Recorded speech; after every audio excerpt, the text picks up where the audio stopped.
L'école est ouverte depuis 2 jours. C'est vraiment une immense joie de voir ces enfants s'approprier gentiment cette école, vivre, de faire respirer enfin ce bâtiment qui était avant cela une coquille vide. Je m'appelle Mario Da Campo, associé du bureau Riforma Architecture, qui était lauréat du concours d'architecture organisé en 2018.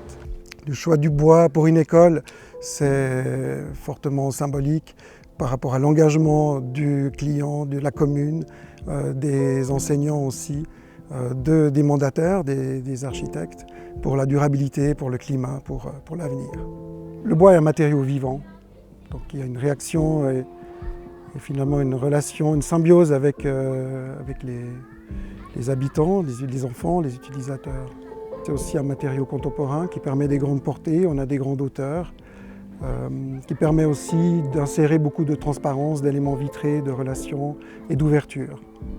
L'intérêt d'utiliser du bois ici, c'était qu'à partir de la plateforme en béton qui est légèrement surélevée pour des questions de topographie et de reconnaissance du vallon, on a un bâtiment 100% en bois. On est ici au milieu d'un paysage extraordinaire, donc c'est aussi la manière de faire entrer le paysage par ces éléments largement vitrés.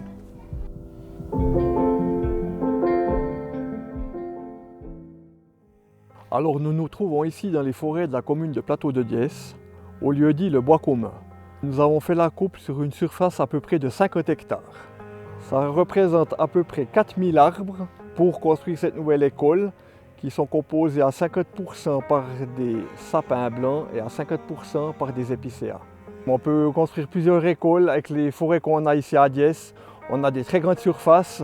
C'est une très bonne idée de construire avec son propre bois, du fait que c'est du bois de la région, qui est local, qui est coupé à proximité. Alors ce bois est ici dans la région et le collage se fait aussi dans la région. Donc on a très peu de transport pour scier, coller et ramener le bois pour construire l'école.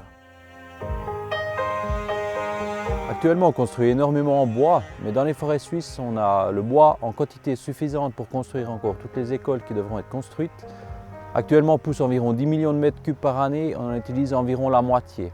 Dans les forêts communales, on a suffisamment de bois à disposition dans les quantités et qualités qui sont nécessaires pour les projets. En revanche, par contre, le rôle de l'ingénieur bois, c'est aussi de planifier un projet en fonction des besoins et des ressources qui sont présentes sur place dans les forêts. Donc quelquefois, il faut adapter légèrement les projets en fonction du type d'essences qui sont présentes, en fonction des qualités qui sont présentes. Et puis ça, c'est notre rôle en tant qu'ingénieur bois de faire ce travail en amont. Es gibt viele Gründe, die beim Bau eines Schulhauses für Holz sprechen.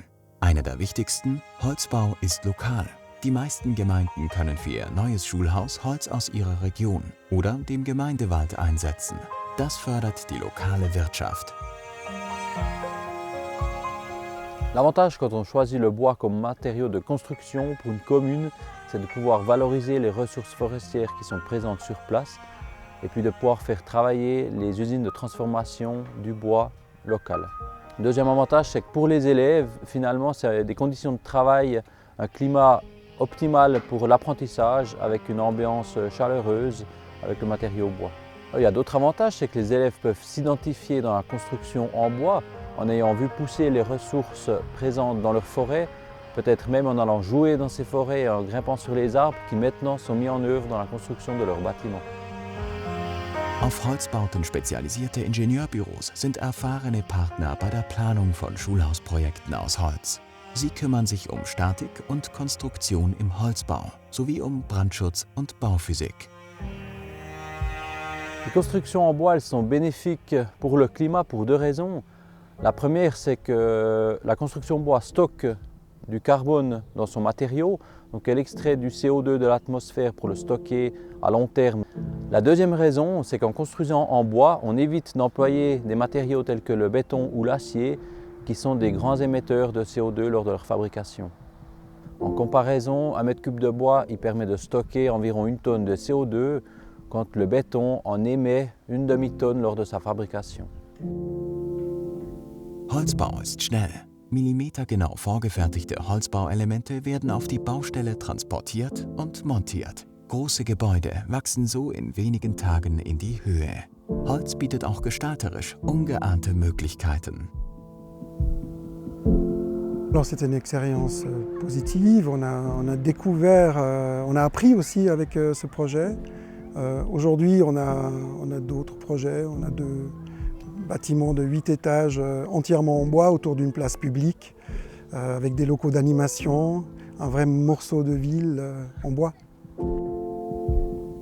Aujourd'hui, l'innovation, pour nous, elle vient du bois. C'est vraiment un matériau, aujourd'hui, dans la construction qui porte l'innovation aussi par l'utilisation des nouvelles technologies, mais aussi combiné à un savoir ancestral.